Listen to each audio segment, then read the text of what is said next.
On a rainy night, a failed businessman wanders into a small roadside diner, his spirit drained after a devastating business deal.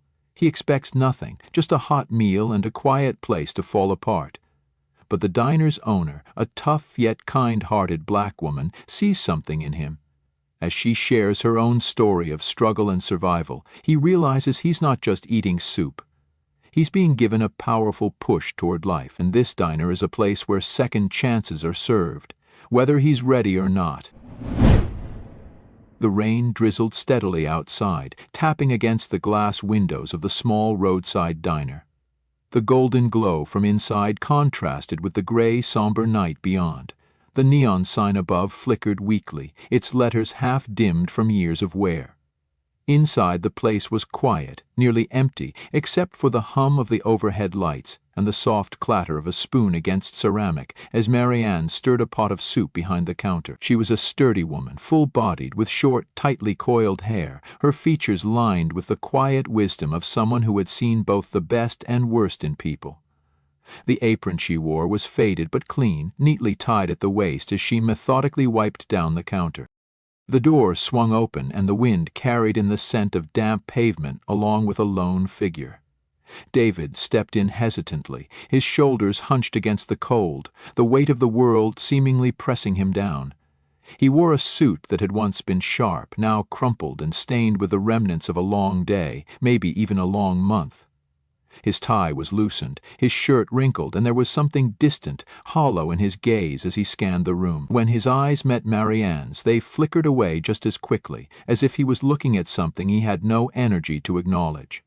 He didn't ask for a menu. He barely looked at the counter as he shuffled toward a booth in the farthest corner. Sitting heavily, he ran a hand down his face, exhaling deeply. Marianne watched him from behind the counter, her instinct sharp. She had seen that look before, the kind of exhaustion that went deeper than just a lack of sleep. It was a kind of defeat, the kind that didn't just weigh on the body but crushed something inside a man. She wiped her hands on a dish towel and approached his table, offering a small, knowing smile. "Rough night?" David barely lifted his head. His voice was quiet, almost hoarse. "Just anything hot." Marianne didn't press him. She nodded, turning back to the kitchen and ladling a generous serving of soup into a bowl. The steam curled upwards, filling the air with the scent of slow-cooked vegetables and seasoned broth. When she returned, she placed it in front of him with a quiet care.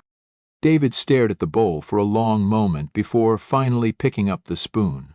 The first sip seemed to thaw something in him. He hadn't realized how hungry he was, how cold he'd been until that moment. He ate slowly at first, then more steadily, as if each bite reminded him of something he had forgotten. Warmth, comfort, the simple act of being taken care of. Marianne leaned against the booth across from him, not intruding but making her presence clear. "You look like someone who could use a conversation," she said lightly. "And I'm pretty good at listening." David hesitated, his grip on the spoon tightening. His instincts told him not to talk, not to share, especially not to a woman like her. Not because she had done anything wrong, but because people like her were supposed to be invisible to men like him. He had grown up in places where women like Marianne only existed behind counters, clearing plates, filling cups, never asking questions. But something about her was different. Maybe it was the way she looked at him, not with pity but with a patience he hadn't encountered in a long time. He swallowed the last bite of soup, setting the spoon down carefully, as if gathering his thoughts. "I lost everything today," he finally admitted, his voice flat. "Big contract, the kind that keeps a company from sinking. And now?" He let out a bitter laugh, shaking his head. "I don't know. Maybe I'm just waiting for the water to close over me." Marianne studied him. His words were sharp, but they weren't full of anger. Just emptiness. She had met men like him before. Men who thought their world would never crack until they found themselves standing in its ruins. "You ever thought maybe this isn't the end?" she asked simply. David gave a tired, humorless chuckle. "People like me don't get second chances." Marianne tilted her head slightly. "People like you?" David hesitated again. He wasn't sure why he had said it like that, but there was something about her tone that made him feel exposed, like she saw right through the carefully constructed walls he didn't even know he had built. He cleared his throat. I mean, in my world, you screw up this badly, you don't just get to start over. Marianne nodded slowly, as if she understood something he didn't. She let the silence settle between them before she finally spoke. Funny, she said, a small smile playing at the corner of her lips. People like me have been starting over our whole lives. Marianne's words hung in the air between them, quiet but unshakable. David stared at her, something shifting in his expression, an almost imperceptible crack in the carefully constructed walls he had built around himself. He wasn't sure what he had expected from this woman, but it certainly wasn't this. She wasn't indulging him, wasn't offering empty reassurances or sympathizing for the sake of it. She spoke with the weight of someone who had lived it, who had rebuilt from nothing, not just once, but over and over. David exhaled slowly, leaning back against the worn vinyl seat of the booth. So, what? You're saying I should just pick myself up and keep going? Pretend like today didn't happen? His voice was laced with something bitter, something tired. Marianne shook her head. I'm saying it happened, and now you decide what comes next. David scoffed lightly, looking down at his empty bowl, the last remnants of warmth fading at the edges. That's easy to say when you're not the one losing everything. Marianne's expression didn't change. If anything, her eyes deepened, as if she was looking at something far beyond him, something distant yet familiar. You think I've never lost everything? David didn't respond, but the way he held himself, the slight shift of his posture, made it clear he had assumed exactly that. Marianne saw it for what it was, not intentional cruelty, but the quiet, ingrained belief that struggle looked different on people like her. She folded her hands together on the table, her fingers calloused from years of work. I grew up in a house where dinner wasn't a guarantee. My mama scrubbed floors for white folks who never bothered to learn her name, and my daddy— She hesitated just a fraction of a second before continuing. He left before I was old enough to remember his face. I worked my first job at 13, second job at 15. By 20 I had 2 mouths to feed that weren't mine. By 30 I was lucky if I had enough left over to keep the lights on. She let out a dry chuckle, shaking her head slightly. And you know what the worst part was? David didn't answer, but his eyes were locked onto hers now, the bitterness in him quieter, something else creeping in. Marianne leaned in just slightly, her voice lower, steady. Nobody ever expected me to make it, not really. The world don't hand out second chances to people like me, but I took one anyway. David felt something tighten in his chest, something he didn't quite have words for. He wanted to argue, wanted to tell her it wasn't the same, that he had spent years building something from the ground up, only to watch it crumble in a single afternoon. That he wasn't some entitled rich kid who didn't understand loss.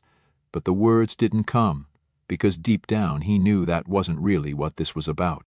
Marianne leaned back again, giving him space. I built this place because I wanted something that was mine, a place where people could sit down and feel human, even if just for a little while.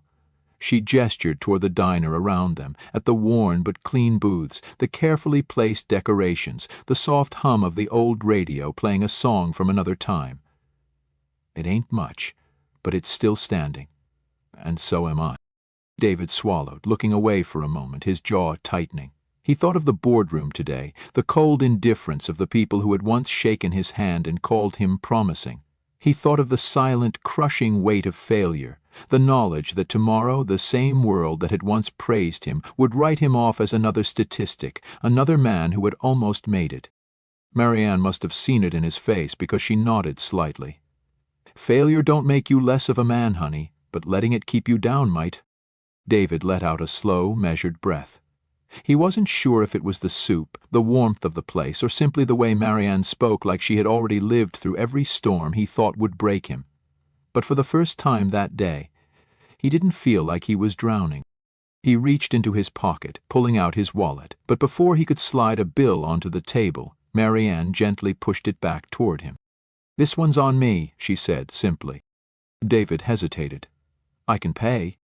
Marianne smiled, but there was no argument in her eyes. just certainty. I know, but sometimes a hot meal given freely does more for a man than one he buys himself. David stared at her for a long moment before finally nodding, slipping his wallet back into his pocket. He didn't say thank you, not yet. Not because he didn't feel it, but because he wasn't sure how to say it in a way that would mean enough. Instead, he met her gaze, really met it for the first time since he had walked in. I don't know what comes next, he admitted, the words feeling heavier than he expected. Marianne just nodded, as if she had already known. You'll figure it out. David didn't know why, but for the first time all day he almost believed it. As David sat there, his gaze momentarily drifted away from Marianne and toward a small group of people sitting a few booths away. Their voices were low but carried through the quiet diner. She still goes to the orphanage every week, one of them said, stirring a cup of coffee. Brings those kids fresh bread, cookies, whatever she can manage, never misses a week. Yeah, another agreed, shaking their head with something between admiration and disbelief. Just yesterday I saw her hand a full meal to that old man who sleeps by the laundromat. Didn't even let him thank her, just said, "Eat up, honey," and walked away like it was nothing. David's fingers tightened slightly around the edge of the table. He hadn't meant to listen, but the words settled in his mind, reshaping the way he looked at the woman sitting across from him. She wasn't just some kind diner owner offering a free meal to a stranger. She was someone who had built her life around giving, even when she had little to give. Someone who, despite everything the world had likely thrown at her, still chose kindness over bitterness. When his eyes met Marianne's again, something had shifted. He wasn't looking at her the way he had before, as just another face behind a counter, as someone separate from his world. Now, he saw her for what she was. Someone who understood loss and struggle in a way he never had, yet still found a way to keep standing. Someone who had every reason to give up, but never did. Marianne saw the change in his expression and smiled knowingly. "Like I said," she murmured, "you decide what comes next." David exhaled, rubbing a hand over his face. "It's not that simple," he muttered. Marianne tilted her head slightly. "Isn't it?" He looked at her, unsure how to respond. She leaned forward slightly, her voice gentle but firm. "Listen, honey, sometimes life throws things at us that we never ask for, things we don't deserve, but what we do with that? That's on us." She let a beat of silence pass, making sure he was really listening. "You can sit in this booth and tell yourself this is the end, or you can decide it's just a chapter." David swallowed, something tight forming in his chest. She wasn't telling him anything revolutionary. She wasn't offering magic words to erase his failure, but somehow, hearing it from her, someone who had lost more than he ever had and still kept going, made it impossible to ignore. "You can fail," she said, her voice steady, "but that doesn't define you. The way you get back up, that's what does." David held her gaze, and for the first time all day, the weight pressing down on him didn't feel quite as unbearable. 2 years passed. The world kept moving, the way it always did. David rebuilt piece by piece, failure by failure, until the weight of that night in the diner became less of a burden and more of a lesson. The business he thought had sunk clawed its way back, stronger, leaner, battle-worn. He made smarter choices, learned from his mistakes, and slowly he became the man he had once imagined himself to be. And yet, something about that night never left him. That diner, that woman. Marianne's words had dug into him, settled in places he hadn't even known were empty. He had told himself, once he had made it, really made it, he would go back. Maybe to say thank you. Maybe just to see if the world had been as kind to her as she had been to him. So one evening he found himself standing outside that same small diner, looking up at the neon sign flickering against the dusky sky. The place hadn't changed. The same warm glow spilled from the windows, the same quiet hum of life within. But as he pushed open the door, a strange sense of unease prickled at him. Something felt different. Marianne was there, of course, moving behind the counter with that same quiet efficiency, her apron tied just as neatly as before. But the place was emptier than he remembered. The warmth was still there, but beneath it something else. Something heavier. He took a step forward, waiting for her to recognize him. She didn't. Her eyes flickered over him with the polite but distant recognition she likely gave every new customer. "Evenin', honey. Take a seat wherever you'd like."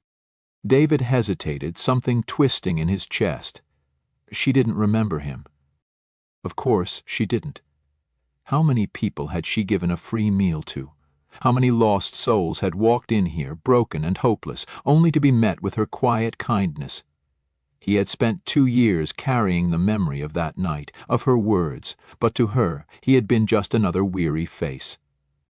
He cleared his throat, forcing a small smile. "It's been a while," he said, sliding into a booth. Marianne gave him a curious look, but it was clear she still hadn't placed him. "That's so." She poured him a cup of coffee without asking, just like she had before. "You from around here?" David let out a quiet laugh, shaking his head. "No, but I was here once before, 2 years ago." She paused slightly, considering. 2 years, huh? That's a long time." He nodded, watching her carefully. "I was in bad shape back then. Thought I lost everything. You gave me soup and told me failure didn't define me." He gave a small, knowing smile. "Didn't let me pay either." Something flickered in her eyes then, the first crack of recognition. Her head tilted slightly, studying him the way one studies a familiar melody but can't quite place the lyrics. Then slowly the memory settled. "Well, I'll be damned," she murmured, a small chuckle escaping her. "You were the one sittin' right there." She gestured to the farthest booth, the very same one he had collapsed into that night. David nodded. "That was me." Marianne let out a soft laugh, shaking her head. "Well, look at you. You sure don't look like a man who lost everything no more." David glanced down at himself. The tailored suit, the polished shoes, the watch that gleamed under the diner lights. 2 years ago he had walked in here looking like the world had beaten the life out of him.